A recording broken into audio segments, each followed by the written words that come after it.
Dans cette vidéo, on va voir comment dessiner une grille qu'on voit ici, donc d'une hauteur de 90 cm sur une largeur de 45, avec ici donc 15 espacements, et verticalement on a 6 barres ou 5 espacements. Pour cela, je vais ouvrir un nouveau fichier avec SolidWorks, une nouvelle pièce, choisir le plan de dessus pour dessiner la barre verticale, prendre esquisse, cercle, un cercle centré sur le repère rouge, avec comme cotation 3 mm de diamètre, que je vais transformer en fonction base, bossage, extrusion. Je choisis ici plan milieu, et je prends 900 mm qui correspond à 90 cm.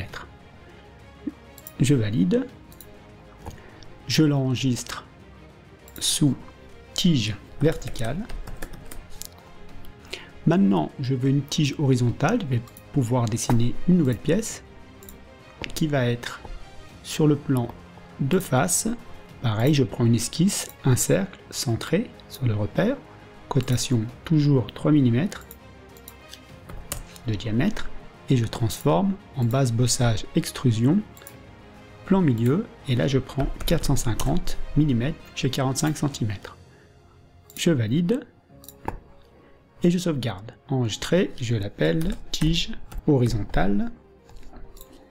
Alors maintenant, je vais réaliser l'assemblage. Pour cela, je choisis créer un assemblage à partir d'une pièce. Je vais prendre la tige verticale, je clique au milieu de l'écran. Je vais maintenant insérer un nouveau composant qui va être la tige horizontale. Je la sélectionne, je clique au milieu de l'écran, je mets la vue isométrique. Pour bien voir, je vais prendre là un zoom de la région. Je vais prendre contrainte. Ici, j'ai l'assemblage, je ouvre les arbres de création des pièces, ici de la tige verticale, avec le petit triangle ici. Je vais prendre le plan de face, et je prends le plan équivalent dans l'autre tige, qui est ici le plan de droite, et je vais mettre parallèle. Voilà, je valide, je recadre, je vois ce que ça me donne. Maintenant, je vais revoir ce qui se passe dans cette région-là. Normalement, si je fais déplacer le composant, je vois qu'on peut encore le déplacer. Je vais revenir ici, prendre. Le but, c'est de mettre cette tige tout en haut. Donc là, je vais créer une contrainte.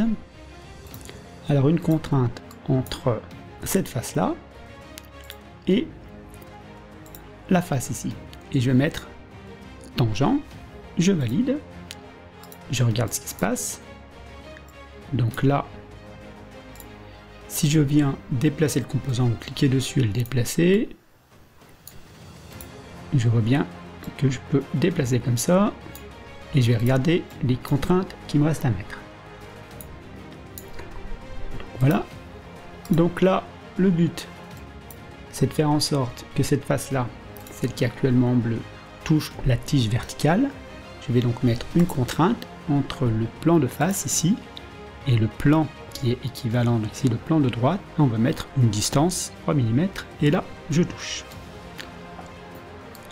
Donc, si je zoome, je vois bien que ça marche. Je vais maintenant mettre une répétition linéaire de la tige verticale. Donc pour ça, je choisis répétition linéaire du composant. Je vais prendre la direction, c'est la direction horizontale, donc je clique sur la tige horizontale. Je vais choisir ici d'avoir donc 4 sur 450 mm divisé par, je vais avoir 15 répétitions parce que j'ai 16 barres, donc je divise par 15, il va me faire directement le calcul, 30, et là j'ai 16 barres. Maintenant le composant a répété et la tige verticale, donc je la sélectionne, et alors du coup je regarde les données, la direction il l'a enlevé, donc je la remets, voilà, il part vers la gauche, je veux que ça soit vers la droite, donc ici j'inverse la direction. Je peux donc l'enregistrer, fichier, donc enregistrer sous grille. Je vais maintenant répéter la tige horizontale, donc répétition linéaire du composant. La direction c'est la verticale, je sélectionne la tige verticale, et le composant à répéter, donc je supprime, c'est plus celui-là, c'est uniquement la tige horizontale.